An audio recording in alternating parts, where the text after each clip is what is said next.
Another week of college basketball is in the books, and we had some of the most surprising results of the season. And with the new AP poll being released earlier this week, I'm going to be breaking down the AP Top 25 rankings, starting at number 25 and working our way to the number 1 team in the country. But before we get into the AP poll, if you enjoy the content, please consider dropping a like on the video and subscribing to the channel. And now, let's jump into it. And as always, I want to quickly go over some of the teams that are receiving votes but just missed out on the rankings. And first up, we have St. Louis, which is the first team out of the AP Top 25 poll, but I actually had them ranked at number 25 of my rankings. Josh Schertz's Billiken squad has been awesome so far, and they're one of the best mid-majors in the country. Then you have Kansas and Iowa that both had disappointing weeks this past week and dropped out of the AP Top 25 rankings. And then all the way at the bottom, we have St. John's only receiving 1 vote in the AP Top 25 rankings, which is crazy to think about from where they started in the preseason. But starting off our rankings at number 25, we have the Seton Hall Pirates, who are finally cracking the AP poll for the first time since the 2021-22 season. The Pirates are 14-2 on the year and 4-1 in Big East play, which is highlighted most recently by another gritty road win at Georgetown, which is their 3rd straight double-digit second-half comeback. That resilience is what pushed them into the rankings, it feels like, and I personally left Seton Hall unranked in mine, and while this feels slightly aggressive, it's not an outrageous placement to me. The metrics tell a mixed story though for this team, as they're a top 10 defense in the country, but the offensive inconsistency that they have is a bit concerning, and they're number 43 in KenPom rankings. But if the offense steadies, they can hang around the back end of the top 25, but their upcoming conference games will decide if this stay is short-lived. Tennessee drops 3 spots to number 24 after a rough showing most recently at Florida, and this one felt different than their earlier losses. The Volunteers started the year 7-0 and looked the part of a contender, but they then had a 3-game slide that exposed some cracks, and this Florida one most recently gave even more of concern to me. I had Tennessee higher though at number 22 and believe in their balance and defensive identity, but that defense struggled badly against Florida's interior, which is unusual for a Rick Barnes team, and the response here matters more than the loss itself though. And with the SEC schedule only getting tougher, Tennessee's ceiling depends on whether they reassert their defensive edge quickly or continue drifting in a loaded conference race. Utah State makes its AP poll debut at number 23, and it's well-deserved in my opinion. The Aggies are sitting at 14-1 with a dominant Mountain West start so far, and they have combined efficiency with discipline, especially on the road. I ranked them just 1 spot lower at number 24, so I'm largely aligned with the AP poll here, and their metrics have been outstanding, including a program-best KenPom ranking, and they've looked like the clear class of their league so far. They have upcoming matchups with Nevada and a road test at Grand Canyon that will help tell us a lot about their staying power, but if Utah State keeps defending and executing like they have been, they're positioned to run the Mountain West Conference and remain in the top 25 for a while. Next is Clemson, who enters at number 22 after another strong ACC road win, and the Tigers are trending exactly when it matters. Winners of 7 straight and off to a 4-0 start in league play is the Tigers, and they have quietly stacked quality results despite some early close losses in the season. I had them slightly higher at number 21, and it's easy to see why to me, but this team is playing its most efficient basketball this season right now. They have wins over ranked SMU squad and Notre Dame most recently that reinforce the momentum that we've seen. And as ACC play deepens, Clemson's ability to maintain this offensive rhythm will determine whether they stay in this range or push further up the rankings. Georgia comes in at number 21 in the most recent AP poll after a split week that revealed both promise and some limitations to their squad right now. The Bulldogs rebounded nicely with the road win at South Carolina following a tough loss at Florida. I had Georgia at number 23, but the bounce back effort keeps them ranked for now, and this team has consistently competed even when things haven't gone perfectly for them,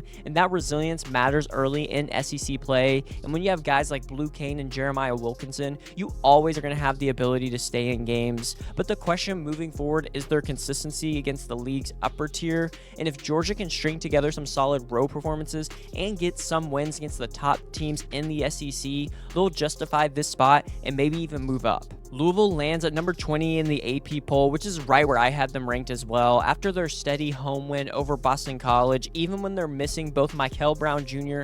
and Ryan Comwell. And for me, the concern here isn't their effort, it's the direction, specifically with the injuries. And since the new year, Louisville feels like a team searching for its offensive identity, and the injuries that I mentioned have only complicated that even more. And the ACC is stronger than it was last year, and floating through league play won't cut it. And if they can stabilize offensively and regain their rhythm though, Louisville definitely has enough talent to remain ranked and climb up the rankings, but if the injuries linger and the production stays uneven from the other guys, this could be a team that slowly slides toward the bubble rather than climbing up the standings. But I think if they can get everyone back, they're definitely one of the contenders in the ACC. At number 19 is the Florida Gators, who re-enter the rankings after arguably their best week of the season, knocking off Georgia and dismantling Tennessee at home.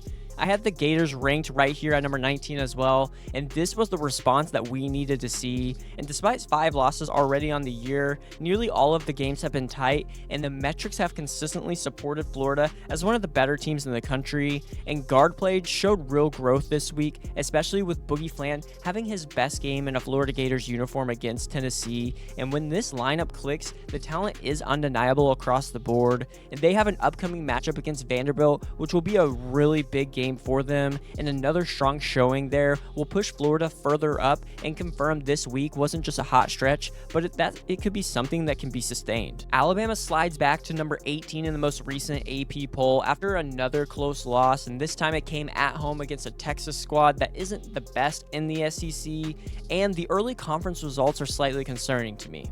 I also have them right here at number 18 in my rankings because they did have a very tough schedule so far, and there are some good wins on the resume right now, but the losses are starting to pile up. And Nate Oates' team can score with everyone, but recent shootouts haven't tilted Alabama's way, and there are just too many defensive issues right now. And they're sitting at 1-2 in conference play, and the margin for error is shrinking quickly for the Crimson Tide. And as always, the offense will give them a chance in any game, but unless the defense tightens up, Alabama's national contender status remains fragile, and the upcoming SEC slate that they have will quickly determine whether this is just a blip in the season or a trend going forward. Arkansas checks in at number 17 after their puzzling blowout loss at Auburn, and the inconsistency is becoming harder to ignore. But I had the Razorbacks higher at number 15, as I truly do believe in their offensive upside and recent quality wins that they had. That defense, though, completely unraveled this week, and Arkansas has proven it can beat good teams, but the floor drops dramatically when the defensive effort slips. The talent is obvious, though, on this team, as you have guys like Darius Acuff Jr., Malik Thomas, Trevin Brazile, Carter Knox, and more, and the guard play from Darius Acuff continues to shine, but until the Razorbacks stabilize on the defensive end, I do think their ceiling is capped. But they do have upcoming SEC games that will either reaffirm their upside or expose deeper structural issues that we've been seeing as of late. Virginia jumps up to number 16 in this week's poll after another efficient week, continuing a strong start under Ryan Odom. I had them just one spot lower at number 17, but completely understand where the committee is coming from with this ranking, as the Cavaliers are earning this rise through the consistency that we've been seeing. The defensive identity is back, and the road wins over quality teams have quietly built a solid resume for the Cavaliers, and while they haven't produced many flashy moments, Virginia continues to stack dependable performance time and time again, and a challenging stretch with road games at Louisville and SMU is ahead. Plus, they also have a matchup with UNC that will be telling, but if Virginia can navigate this stretch well, they'll solidify themselves as a real ACC threat and a lock for the NCAA tournament. Texas Tech slid slightly back to number 15 after a split week, and I had them one spot lower at number 16, but this seems just about right to me. The Red Raiders continue to live in that space between very good and true contender, and I believe it just all comes down to their depth, which is just not that good right now, as they've shown they can compete with anyone, but they did have some missed chances against top teams that still linger, but that win against Duke is one of the best in the country. The offensive duo, though, of Christian Anderson and JT Toppin has carried this group, and that reliability should translate to wins over time. And as Big 12 play continues, Texas Tech's ranking will hinge on converting competitive games into statement victories, and the tools are here as the talent is undeniable from this group, but now it's about consistency and just other guys on the bench stepping up in big moments. North Carolina rises to number 14 following a close win over Wake Forest this past week, and it lands them exactly where I had them ranked in my rankings as well. The Tar Heels remain one of the more difficult teams for me to peg nationally, as they've beaten high-level opponents but haven't fully convinced me as being a title threat. But with that being said, the production from their key contributors of Caleb Wilson and Henry Vasar has been consistent, and the overall resume holds up well when comparing it to a lot of other teams around the country. But ACC play will ultimately define this team, especially with tougher road tests coming up. But if North Carolina continues defending and executing late in games, they'll stay safely ranked, but if not, they risk hovering in this middle tier all season long. Illinois sits at number 13 in the rankings and is trending upward after yet another road win, which extends their winning streak to 4 games right now. And I also have the Illini at number 13 in my rankings, and this just feels like a fair reflection of where they are as a team. And after navigating injuries and some of their uneven stretches earlier in the season, Illinois looks more cohesive with each passing game, and the emerging trio of Keaton Wagler, Andreas Stojakovic, and Kylan Boswell has stabilized both ends of the floor, and the confidence is noticeable from this team. And with Big Ten play continuing to ramp up, Illinois has opportunities to climb further with continued consistency and more wins. And if they can maintain the level of execution we've been seeing from them as of late, they'll firmly remain in the national conversation moving forward. Michigan State stays put at number 12 after a solid win over Northwestern this past week, and which is exactly where I had them ranked as well, so I'm pretty aligned with the AP poll so far. The Spartans remain one of the more intriguing teams in the country to me, as they're capable of elite defense, but they're still searching for offensive rhythm. They had a narrow loss a few weeks ago at Nebraska, which stalled momentum briefly, but the foundation here is strong. And with one of the top defenses nationally, Michigan State's ceiling hinges entirely on their offensive consistency, and Big Ten play will test that quickly. But if the Spartans can find balance on both ends like they have been, they're built for a late season surge and could climb higher than this spot by March. BYU drops to number 11 in this week's rankings despite another win, and this is just one of the ones where I strongly disagree, as I had them ranked at number 7 in my rankings. The Cougars are 15-1 so far this year and are riding a 12-game winning streak right now, yet for some reason they still seem penalized for minor defensive lapses, and the offensive firepower from this team is undeniable, and the core group of AJ DeBanza, Richie Saunders, and Robert Wright III continue to overwhelm opponents on the offensive end.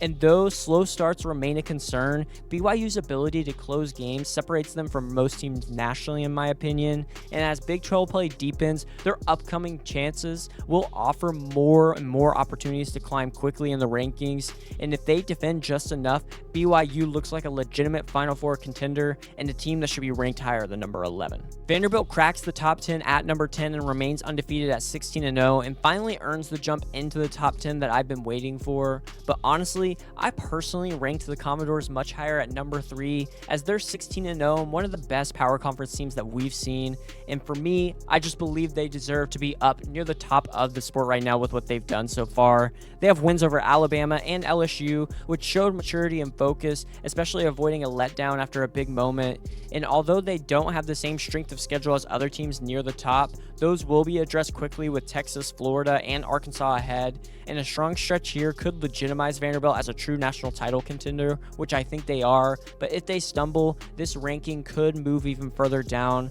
But right now, with the way they're playing, I just don't know who's going to beat them. Gonzaga slid back slightly to number 9 despite continuing to win, and I had them in the same exact spot at number 9. I still think Gonzaga is one of the best teams in the country, but when you look at their strength of schedule, especially being in the WCC right now, it just doesn't stack up to the other teams in this range. But at 17-1, the Bulldogs are rolling, but the lingering Michigan loss still suppresses their ceiling in the polls. But with that being said, Gonzaga looks increasingly comfortable and dominant within its league, as they have had some minor scares though, but they're handling their business time and time again. And as power conference teams inevitably rack up losses going forward, I do think Gonzaga is positioned to rise by default, and if they maintain focus and continue building confidence as a squad, the Bulldogs will once again enter March as a legitimate national title threat. Nebraska climbs to number 8 after another impressive road win, staying undefeated at 16-0, though I still have them higher at number 4 because they just keep winning time and time again, and when you're a Power 5 team that's undefeated this far into January, I just think you deserve to be in my top 5. But at this point, the Cornhuskers are no longer a novelty, as they're a proven winner, and their defensive identity has traveled well, and they've shown resilience in tough environments. There are some concerns by some that remain about their long-term ceiling due to what their non-conference was, But with what they've done in the Big Ten play, that's not that much of a concern for me. And with several winnable games ahead before a key matchup with Michigan, Nebraska has a real chance to stay perfect going into that game. But whether that run continues will define how high they can climb in the AP poll rankings, it seems. Houston sits at the number 7 spot after another dominant road win, though I personally ranked them lower at number 11, as right now there are just so many good teams in the top 10 to 11 spots of the rankings. But the Cougars have been excellent outside of that Tennessee loss that they had earlier in the year and are starting to stack up quality Big 12 wins early. Their freshmen are improving with each and every game, and the defense continues to set the tone. But with that being said, the depth of the Big 12 limits upward movement without some statement wins.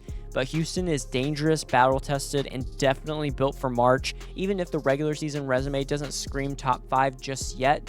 But with continued success in league play, this will keep them firmly in the title conversation. Duke remains ranked at number 6 in this week's poll after another ranked win, and although I had them slightly lower at number 10, I see exactly where the AP poll voters are coming from. The Blue Devils just keep winning, which has become their defining trait, and while none of these victories have dramatically shifted my perception, the consistency is undeniable. Duke hasn't been dominant every night though, but they've been effective, especially in closing situations, and ACC play will eventually offer chances for resume-changing wins, and if Duke continues stacking results and tightens on some of their execution, they'll stay in this range or move even higher, but for right now, this feels like a solid fair placement for a team that's built for a long season. Purdue holds steady at number 5 after another conference win this past week, landing just one spot above where I had them at number 6. And the Boilermakers continue to look like a Big Ten favorite, riding a 7-game winning streak currently and remaining unbeaten in league play. Their offensive efficiency and poise have translated well early, but the grind of conference play is only beginning. And Purdue has already banked quality road wins, which will matter later on. But the question moving forward is defensive consistency. But if that side holds up like it has been recently, Purdue has every tool needed to remain a top 5 team and contend deep into March. But the most surprising result of last week was Michigan losing, and they dropped to number 4 after their first loss of the season, and I actually dropped them all the way to number 8 in my rankings just due to the nature of their loss compared to others around this range. And the Wolverines finally looked mortal after weeks of dominance, with Wisconsin exposing some of their late-game vulnerabilities. But even so, Michigan remains elite analytically and has built one of the strongest resumes in the country still. And the concern for me isn't talent, it's the volatility that we've seen, as they've been extremely hot or cold in some stretches, which could become an issue in March. And their upcoming games will reveal whether this was a brief correction or a sign of deeper flaws to come. But for now, Michigan is still very much in the title hunt.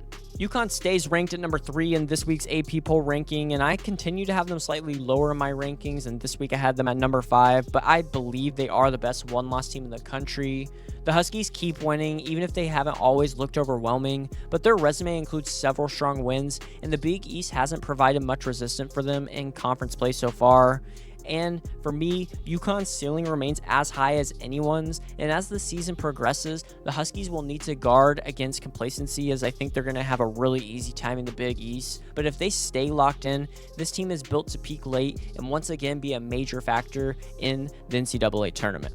Iowa State climbs up to the number 2 spot and remains unbeaten after 16-0, and I had them ranked exactly here as well. The Cyclones have passed every test thrown their way so far and are anchored by an elite defensive identity and disciplined guard play from Tamin Lipsey, and their non-conference win over Purdue still anchors the resume that they have, and conference play has begun smoothly for them as well, but they will have a tough upcoming stretch, including games against Kansas and Baylor, which will help define whether Iowa State can maintain this position. And an undefeated matchup with Houston later looms large as well as a potential ranking shifter, and if Iowa State continues protecting the ball and defending at this level, they are absolutely a legitimate national championship contender, and I think they'll be in the conversation when the NCAA tournament begins as well. But the team still at the top spot is Arizona, who remains the unanimous number 1 team, and I'm fully aligned with that ranking now. At 16-0, the Wildcats have been elite on both ends of the floor, which is something no other top 5 team can truly claim, and their resume is loaded with high-end wins, and the depth of their rotation allows them to adapt to just about any style that they have to play against in a game.